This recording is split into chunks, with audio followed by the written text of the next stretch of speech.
otro término importante para que ustedes empiecen a estudiar un tema, por favor.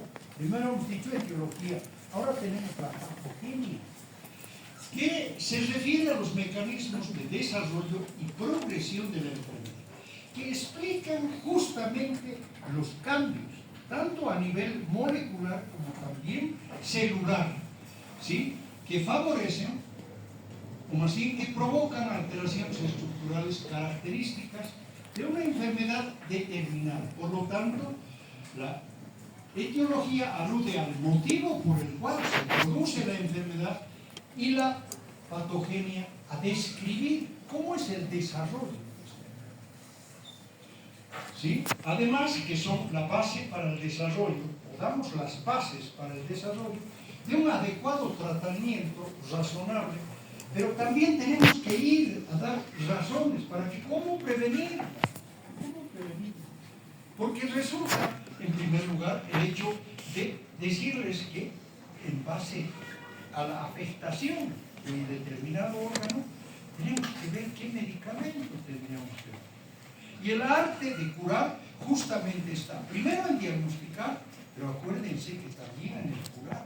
Por eso vienen las personas ante nosotros, porque si fuera solamente el diagnóstico y nos quedamos así.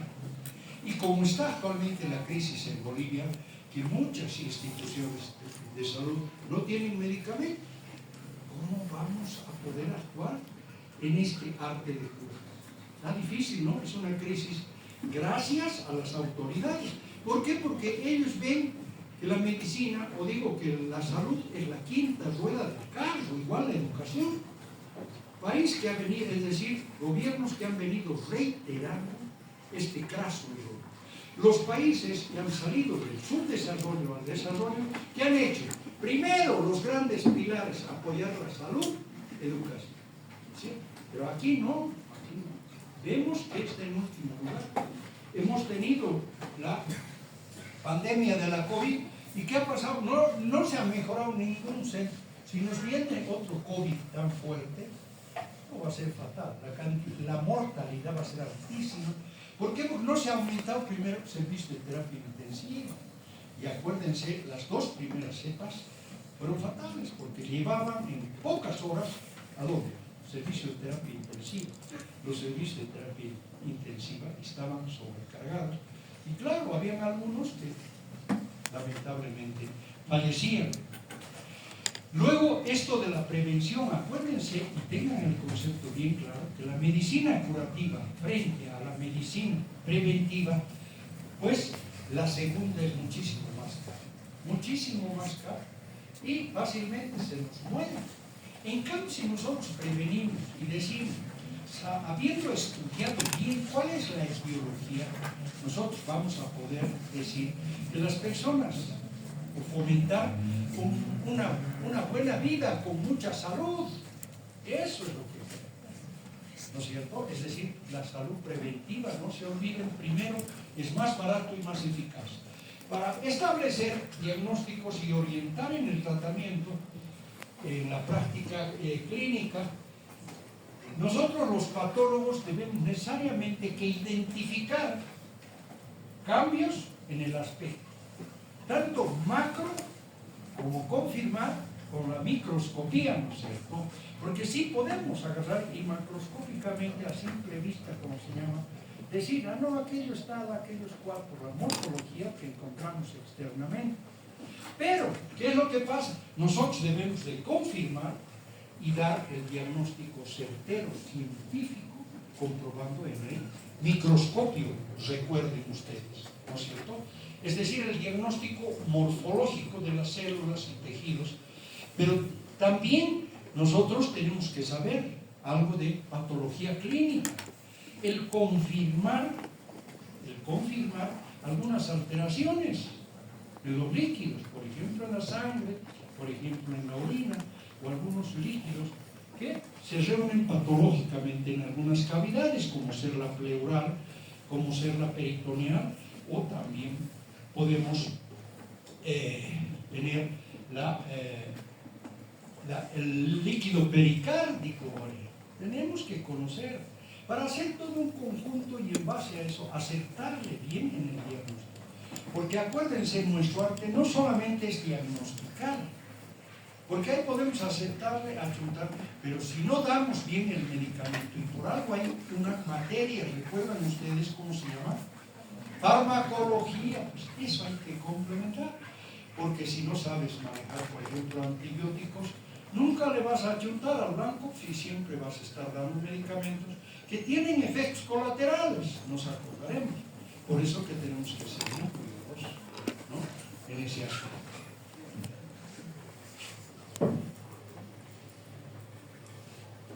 Entonces, en nuestro campo, el conocimiento de las causas de la enfermedad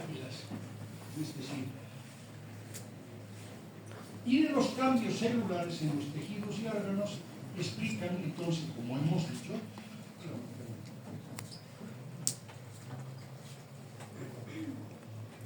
para establecer diagnósticos y orientar el tratamiento en la práctica clínica, ya hemos hablado de la siguiente. Entonces aquí las células debemos de decir que interactúan, ubíquense, en forma activa con su entorno, es decir, con lo que les rodea a cada una de las células, y ajustan de forma constante su estructura y su función. Fíjense qué maravilloso es nuestro organismo. No es que viene la enfermedad y nuestro organismo se queda quietito. No, sino que hay una serie de eventos fisiológicos que van a hacer que nuestras células reaccionen contra cualquier nox, cualquier intruso que entra a nuestro organismo. Podemos hablar de una bacteria, de un virus, de un parásito, ¿no es cierto?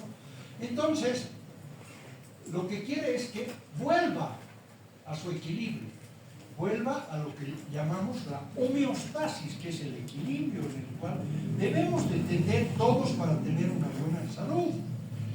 Entonces aquí, es decir, adaptarlas a las exigencias y situaciones de estrés cambiantes. Acuérdense, hay el término estrés, no es psicológicamente, ustedes se ubican bien. Cuando hablamos de que hay mucho trabajo o hay una preocupación que realmente consume nuestras horas, nuestros días. Hablando de fisiología, también hay un estrés que quiero que lo conozcan bien, porque es importante. ¿Qué significa? Es decir, que nuestras células se ven también, es decir, en situaciones difíciles, y tienen que restituir una serie de procesos para que funcione bien esa célula. Si no, ¿qué es lo que vamos a tener? Vamos a tener se va a traducir en una enfermedad. El entorno intracelular, porque primero hemos hablado del extra, ahora hablamos del intra, suele estar muy estrechamente regulado en condiciones normales, lo que permite mantenerlo bastante constante. Situación que, como ya les he dicho, se denomina homeostasis. No se olviden este término, ya tienen que tenerlo siempre. Homeostasis, esa es la tendencia a que nuestras células estén en este nivel. ¿Por qué? Porque gracias a eso tendrán una buena salud. Estamos hablando de un hepatocito, un neumocito, ¿cómo se llama? Los astrocitos, todo eso. Cuando las células se enfrentan a este fenómeno que se denomina estrés fisiológico, el aumento del esfuerzo por el corazón, por ejemplo, en el caso de la hipertensión, ¿qué es lo que tenemos que combatir? Esa fuerza que está creada, ¿para qué? Para elevar la presión dentro de los vasos. Y por supuesto que eso tiene consecuencias y un daño a largo plazo si no hacemos un buen tratamiento. Pueden sufrir, en primer lugar, o sea, un término que también seguramente es nuevo, ya lo han escuchado, la famosa adaptación. Y llegar a un nuevo estado, ¿sí?, que les permite conservar la viabilidad, o sea, la vida, ¿sí?, y la función. Cuando supere la capacidad de la adaptación o el estrés externo, resulta, es decir, resulta que va a hacer daño. Hay un límite. Señoritas, pueden pasar por acá, aquí hay campo y aquí también a este lado. Pasen, se van a cansar. Entonces, cuando superamos esa capacidad de nuestro organismo, porque hay un determinado nivel, acuérdense ustedes, que hay un determinado nivel, después del cual ese proceso de adaptación, porque ahorita les voy a decir este proceso de adaptación, entonces estaríamos en el extremo donde va a resultar dañino, inherente es decir, a lo que es excesivo. ¿Y qué vamos a tener como resultado de esa falta de adaptación? Es justamente la muerte celular, que es lo que tenemos que evitar. ¿Sí? Porque la muerte celular, ya vamos a ver, es un proceso irreversible una vez muerta la célula. Ahora, qué interesante es cómo la diversidad de células que nosotros tenemos en nuestro organismo son, es decir, muy lábiles a cualquier factor que les afecte. Por ejemplo, las neuronas. Cuando hay un accidente automovilístico y ha habido daño en el cerebro, tenemos que actuar muy rápidamente mientras estemos ahí. Porque hay cierto tiempo en que la neurona aguanta, por ejemplo, no recibir nutrientes, como ser el oxígeno, como ser la glucosa. Después de 7 minutos, 7 a 10 minutos, lamentablemente, esa célula muere, y muere irreversiblemente. Para que entiendan. En cambio, por ejemplo, el músculo esquelético lo dañas y aguanta, es decir, más de 1 hora, sin ningún problema. No llega a morir el músculo, ¿no? Entonces hay tejidos que son mucho más sensibles. Quiero hablar claramente a la anoxia. ¿Sí saben qué es la anoxia? Procuren no aprender de memoria los términos, sino ver de dónde procede. A es una partícula sin, y el otro sin oxígeno. ¿Estamos de acuerdo? Cuando hablamos de hipo es poco, hiper, mucho. Ya para traducir rápidamente ustedes y poder ubicarse. Bueno, aquí tenemos las respuestas celulares frente justamente a ese estrés y a los estímulos lesivos.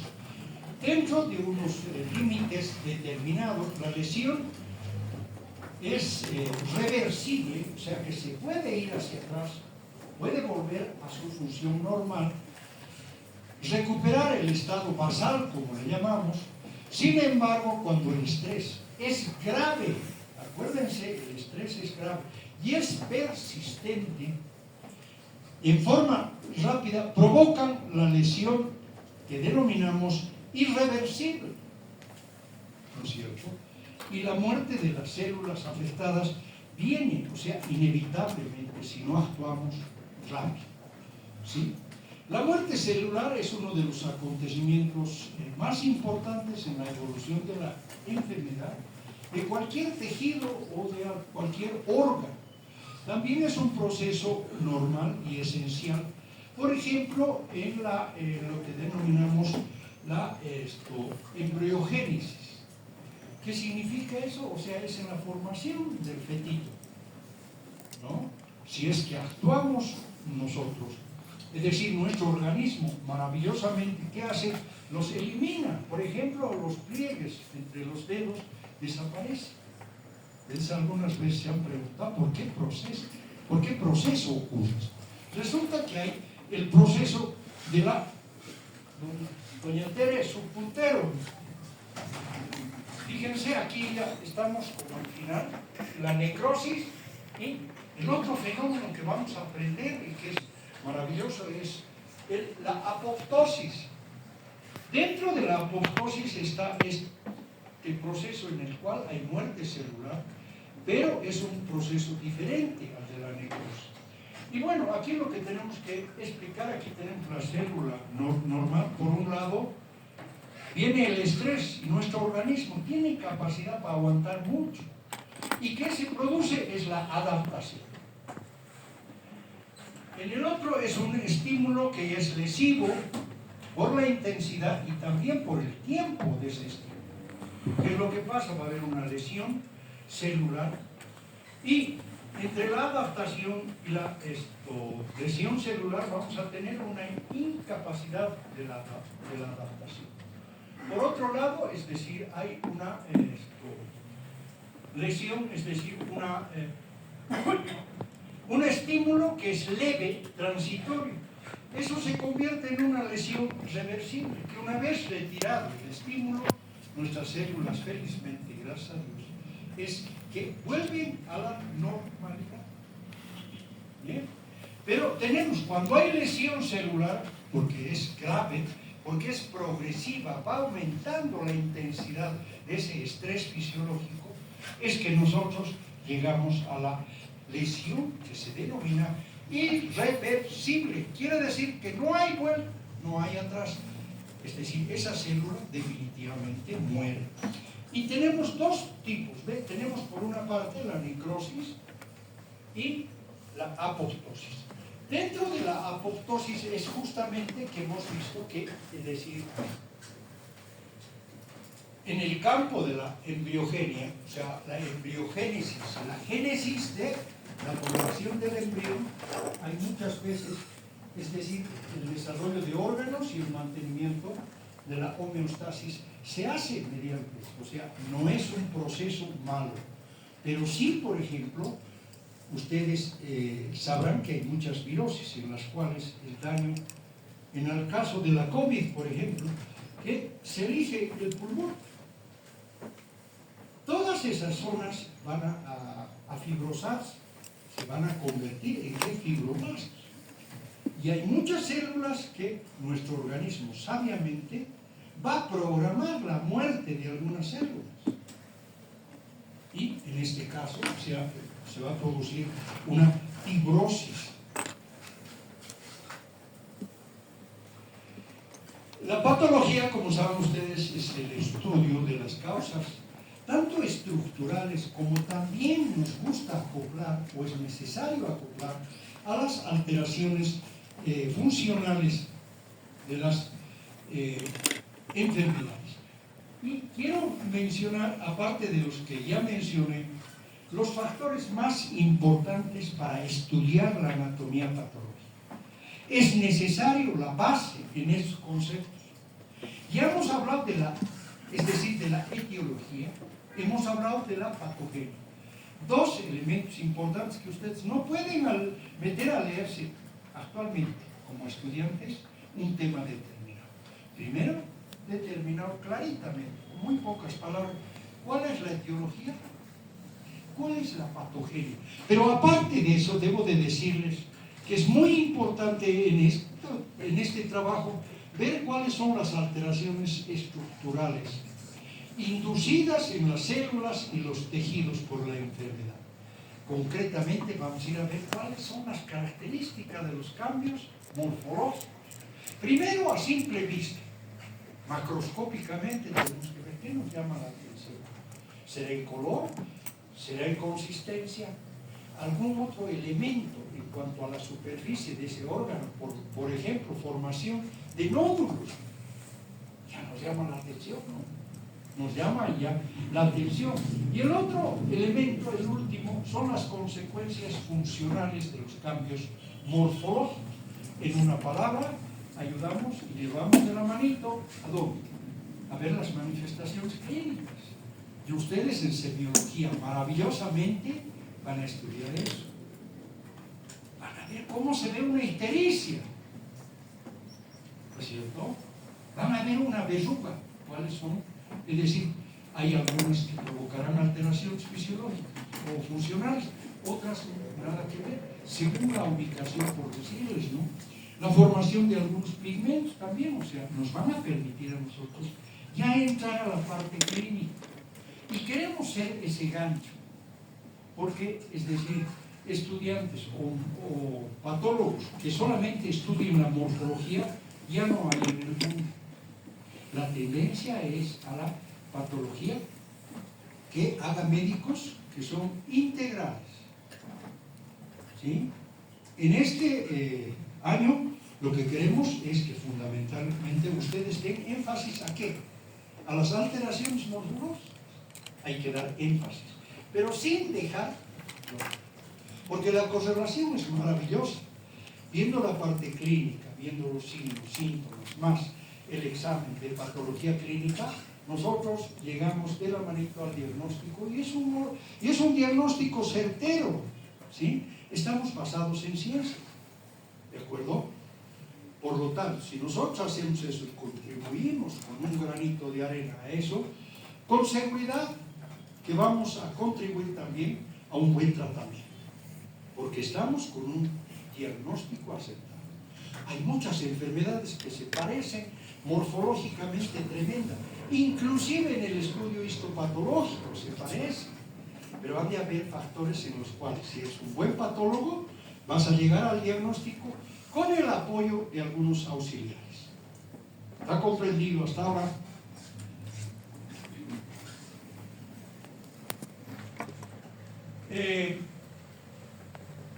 Decíamos ya que la función normal de la célula requiere esta palabra tan importante de un equilibrio, ¿sí?, entre las demandas fisiológicas, por un lado, y los límites impuestos por la estructura y la capacidad metabólica de la célula.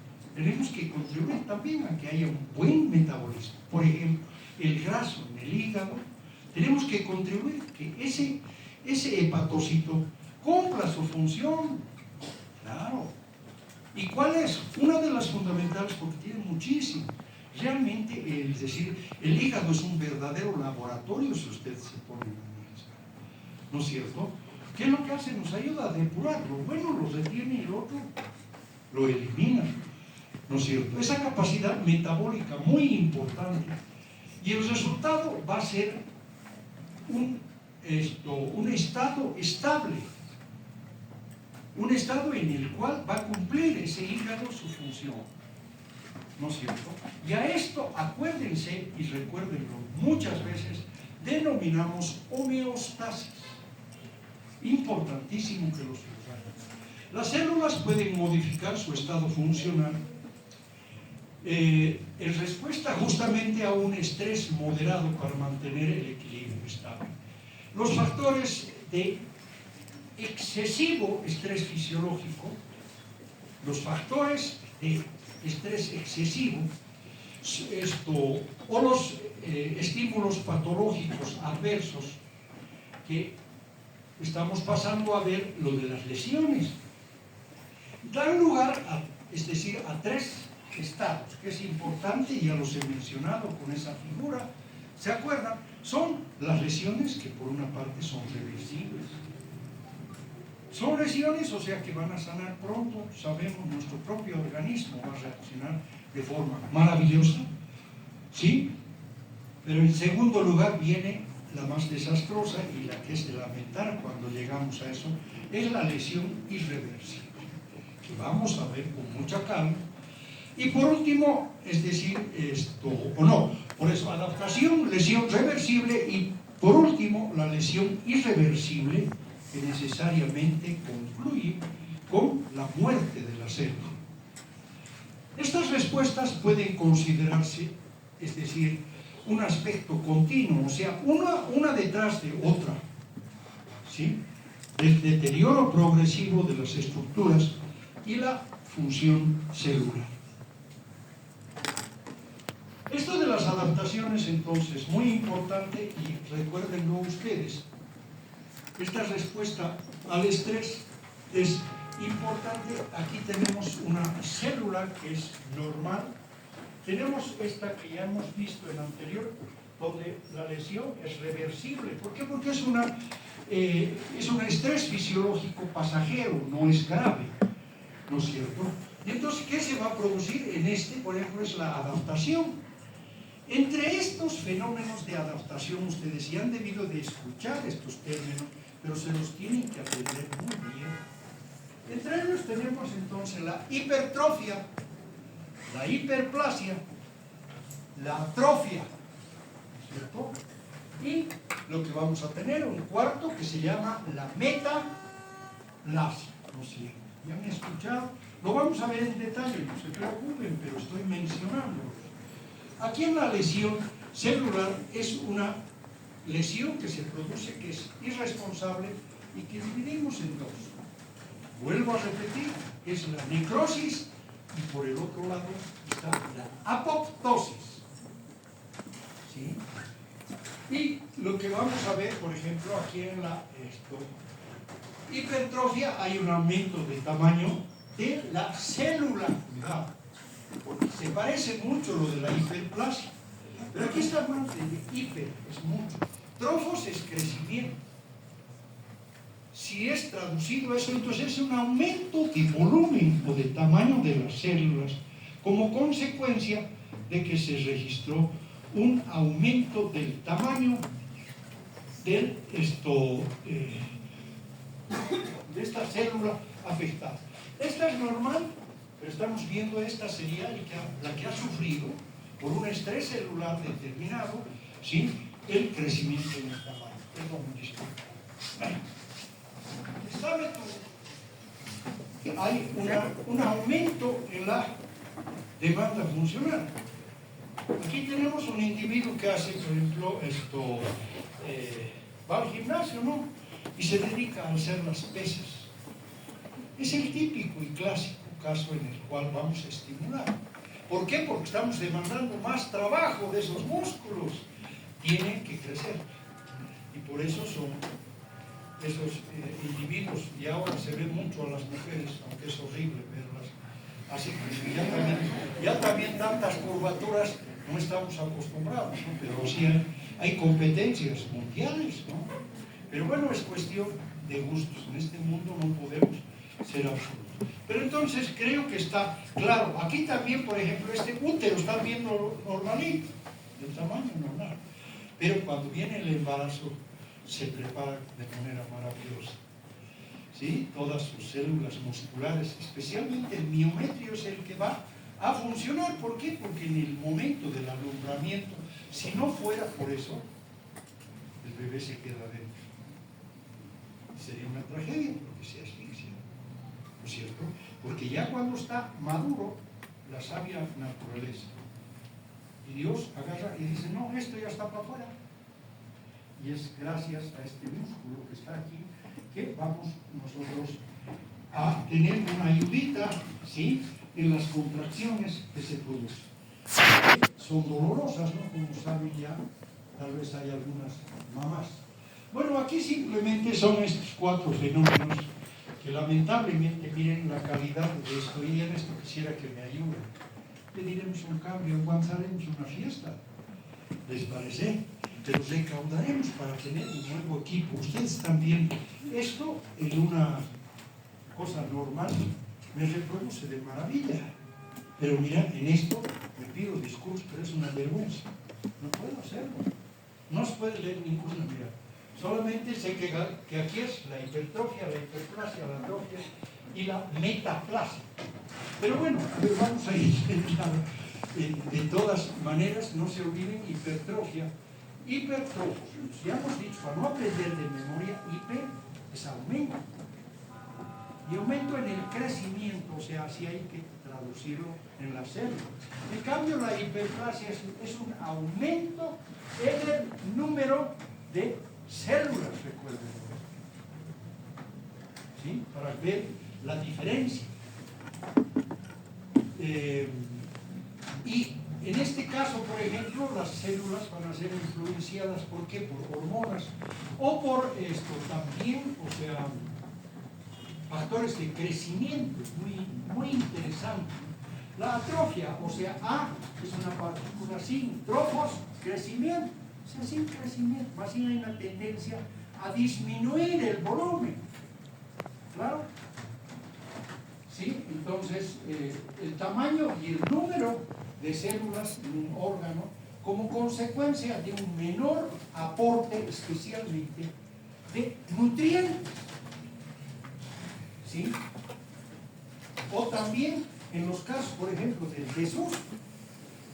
Y un ejemplo para que ustedes nunca se olviden es que generalmente hemos tenido alguna fractura, nos han inmovilizado, ya sea con yeso o con estos aparatos modernos.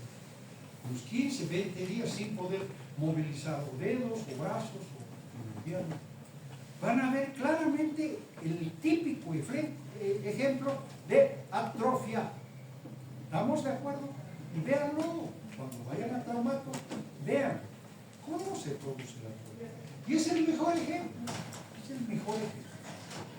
Y tenemos por último esta metaplasia, que es, tradúzcanlo como una transformación de epitelio maduro en otro tipo de epitelio también maduro. Nuestro organismo reacciona maravillosamente. Por ejemplo, el caso también más típico es que la cantidad de casos que provocan cáncer en la mujer, en el cuello uterino, ¿qué virus es? Papiloma humano, 85% se encuentran partículas de este desgraciado. Entonces, ¿qué es lo que ocurre? Es que nuestro organismo, para defenderse de este virus, porque el virus es uno de los microorganismos más complejos y de gran desafío para el médico. ¿Por qué? Porque no siempre le ayudamos, nuestros tratamientos no son buenos, y el hecho de que haya inflamación crónica, ¿a dónde lleva? Cáncer, ¿no es cierto? Ese es nuestro gran problema. Pero, es decir, a lo que me iba, metaplasia es transformación, cambio de epitelio. Que de un epitelio que es decir, glandular, más lábil, menos resistente al virus, lo va convirtiendo en un epitelio plano, que es más resistente al virus. Entonces, nuestro organismo sabiamente lo que trata es de reemplazar. En los pulmones tenemos lo mismo. En algunos otros tejidos conjuntivos también, o sea, la conversión de metaplasia, por ejemplo, cartílago se convierte en cartílago. Entonces tenemos estos 4 estados que por favor apréndanlos bien. Vamos a revisar bien, ¿saben dónde? En las prácticas. Yo puedo decir mucho, pero lo que quiero es que vengan con ese mismo espíritu de hoy, de madrugar, y de agarrar y de decir no. Los dibujos, el atlas que nosotros tenemos, realmente tiene un valor incalculable. ¿Por qué razón? Porque ustedes van a tener como una especie de biblioteca de las materias que ya van avanzando. Van a ver libros de su gran preferencia. Aquí, si ustedes hacen un buen dibujo, se van a acordar de la metaplasia al tiro. En segundos van a ver en qué consiste. ¿Se entiende? Ese es el gran, es decir, provecho que ustedes pueden sacar de esta guía. Si ustedes hacen un buen dibujo, listo, ya está aquí, pero además sabemos dónde lo vamos a encontrar. Entonces, esto es importante, el tomar, mire, es decir, lo que vamos a tener en la hiperplasia, las características, es que es más grande, por supuesto, que aumenta volumen, si es que está más crecido, contienen una mayor cantidad de proteínas, y también va a haber una mayor cantidad, ¿saben de qué? Si no, no nos explicaríamos el cambio aquí en la hipertrofia. Es el hecho de tener más organitos, ¿sí? O sea, por ejemplo, mitocondrias, lisosomas, todos esos componentes que ustedes ya los conocen, vamos a encontrar, si vemos al microscopio electrónico, vamos a descubrir este fenómeno, ¿no? ¿Sí? Aquí en la hiperplasia también lo que vamos a tener, ¿sí?, es el hecho de que va a haber una capacidad de proliferación de las células, se van a convertir, y va a haber una proliferación en base al ADN, ¿no es cierto?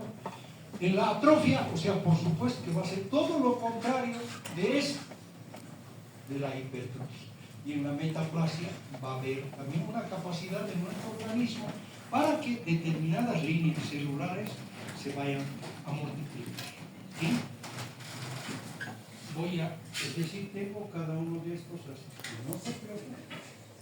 La adaptación entonces se produce cuando los factores estresantes, fisiológicos o patológicos, inducen un estado nuevo que cambia a la célula por otro lado. ¿Qué es lo que pretendemos ver? o lo que quiere nuestro organismo, nuestra computadora, es decir, conservar su viabilidad, conservar la vitalidad del estímulo sexual. Estos cambios, entonces, primero hemos mencionado a lo que vendría siendo la hipertrofia, que aquí tenemos las células normales en tamaño, pero aquí vemos que hay un proceso de hipertrofia, aumento de volumen, ¿sí?, de estas células. Es el aumento de tamaño, ¿sí?, a menudo en respuesta al incremento de la carga de trabajo, por ejemplo, ese fisiculturismo, ¿cierto? Es inducida por factores de crecimiento. Acuérdense, estamos hablando de fisiología, factores de crecimiento celulares producidos por una reacción de nuestro organismo frente, es decir, a un estrés mecánico u otros estímulos. Genera también el aumento del órgano completo. O sea, por ejemplo, estamos analizando, viendo un hepatocito. Por supuesto que el hígado va a aumentar de peso, con seguridad y de volumen, ¿verdad?, por este fenómeno. La hiperplasia es el aumento, no se olviden, en el número de células. Esto es importante. Con frecuencia, ¿sí?, originada por estímulos, es decir, de las hormonas. Acuérdense que nuestras células en la membrana citoplasmática tienen unos receptores específicos para cada una de las hormonas. En las mujeres, por ejemplo, en el embarazo, ¿cuál será? La progesterona, Entonces vamos a tener, ¿para qué? Para aumente de volumen. ¿Comprendido? Un aumento en el número de células, ¿sí?, principalmente originada, quería decirles, por las hormonas y otros factores de crecimiento. Es una tragedia, pero el hecho de que no tengamos claridad con este aparato es un desastre. La metaplasia, bueno, aquí está. La atrofia es la disminución del tamaño, que se reduce también el tamaño del órgano. O sea, ese hígado, por ejemplo, que está, es decir, con atrofia, va a disminuir su tamaño. Si lo pesamos, si lo medimos, ¿sí?, se debe a la falta de uso o es decir, un aporte menor de nutrientes por determinadas causas. Los nutrientes, ¿por dónde nos llegan? Por la sangre, ¿no? Cualquier cosa que afecte, es decir, esa circulación de sangre, tendremos problemas, ¿sí? Y esto, también falta de uso o menor aporte de nutrientes, y se asocia a la reducción de la síntesis constituyentes celulares y o a mayor descomposición o muerte de los orgánulos celulares, que implican degradación del proteosoma, o se produce también un fenómeno que es la autofagia. ¿Qué significará? Auto, mismo, uno mismo. Faguein es comer, ¿cierto? Eso lo vamos a observar aquí. La metaplasia, que es el cambio de un tipo de célula madura por otra, muchas veces por inflamación crónica, que es el caso de la infección por el VPH en el cuello uterino. Tiene lugar por diferenciación alterada de las células madres tisulares, o sea, localizadas en los tejidos, y afecta adversamente a la función tisular. Y la gran tragedia de esto es que predispone a la transformación maligna de estas células. Por eso que hay que tener mucho cuidado. Si un patólogo les informa que hay metaplasia, ojo, que esa infección, si no es tratada adecuada y debidamente, eso puede convertirse en cáncer. ¿Sí? O sea, fíjense la gran utilidad de que el patólogo lo haga así. Y aquí tenemos la atrofia, fíjense, tenemos la atrofia de este músculo. Este es normal, el bíceps, y aquí vemos, fíjense, se ha convertido en un pequeño tubito nada más. ¿No es cierto? Y aquí están las células, que tienen características microscópicas que ya nos llaman la atención. ¿Por qué? Porque pues la cantidad va a estar disminuida de los miocitos, pero además tienen unos núcleos que varían en tamaño y cantidad de cromatina, pero no necesariamente esto es plasmático. Por supuesto, la mayoría de los casos este fenómeno se da. Y aquí tenemos lo de la metaplasia. Fíjense, en el endocervix tenemos este tipo de epitelio, que es columnar, que es cilíndrico. ¿Sí? Se distingue, ¿verdad? Por la forma cilíndrica. Y se va a transformar, es decir, hay una zona de transición. Este es un epitelio, es decir, plano, estratificado. Y entonces está invadiendo, ¿eh? Está invadiendo. ¿Por qué? Porque este epitelio es más débil, menos resistente a la infección, concretamente, ponemos como ejemplo, el virus del papiloma humano.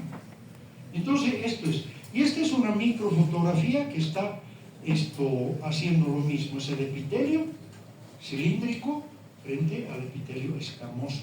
El escamoso va a tratar de reemplazar. ¿Para qué? Para resistir el ataque de qué?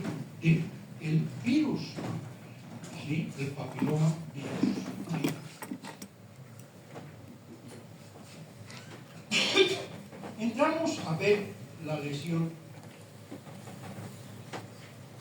celular, ¿sí? Que es una alteración del equilibrio o la homeostasis celular producida por diversos mecanismos nocivos o dañinos. Tenemos las causas. Se dividen en intrínsecos y extrínsecos, de origen interno o que provengan del exterior del organismo. ¿Sí? Puede haber los dos órdenes. Y los tipos, entonces, tenemos la lesión reversible, que lo vengo repitiendo esto, espero que se les quede grabadito, los tres tipos de lesión. Empezamos por la lesión reversible, luego viene una irreversible, que necesariamente conduce a la muerte celular. ¿Sí? La lesión reversible, debemos de reiterar, repetir, que es el efecto de daño que es leve o transitorio. La eliminación de los estímulos patológicos o la restauración del suministro, en este caso de los nutrientes, es decir, el suministro crítico, lleva a que las células regresen, ¿sí?, a su estructura normal, pero aparte de eso van a seguir funcionando. Se entiende, ¿no es cierto? La irreversible es punto de no retorno, sinónimo de punto no retorno. La célula no se puede restaurar, o sea que viene la muerte celular. Y el estímulo dañino si es que el estímulo dañino es severo y el tiempo es persistente. Son esas infecciones con las cuales no hemos podido dar fin. Esos malos tratamientos. Hay gente que domina farmacología y debemos de dominar todo. Porque si damos una cosa por otra, si no sabemos los efectos colaterales, si no controlamos cómo ha ido ese tratamiento y lo dejan darse a casa, no. Tenemos que hacer un seguimiento de nuestro paciente. Tenemos que saber qué efectos colaterales han aparecido, atribuirlos adecuadamente a ese medicamento, o por el contrario aparece una nueva patología. ¿Se entiende? Tenemos que hacer un seguimiento cuando demos un tratamiento. Muchos colegas cometemos el error de decir, no, ya vaya a ser, si no, con este se va a curar. No, tiene que venir, decir, no, si estoy muy bien, nosotros corroborar clínicamente que lo que habíamos visto, por eso anotamos, ¿no es cierto? Nosotros tenemos que corroborar que ha habido mejora, ya no hace falta. ¿De acuerdo? Bueno, ya son las 8. Doña Teresa, ¿pero por qué esta no se puede? Lo haces correctas tu reloj. Bueno, miren, o sea, ya vamos a continuar, pero hasta ahora lesión celular. Estos primeros pasos son fundamentales para que ustedes entiendan la patología en general, no solamente les estoy hablando de los primeros pasitos. Les va a ayudar muchísimo. Les agradezco por su paciencia y por su madrugada, no menos. Van a tener un premio. Jóvenes, buenos días. Los que no se han terminado de poner en lista, por favor salgan al pasillo porque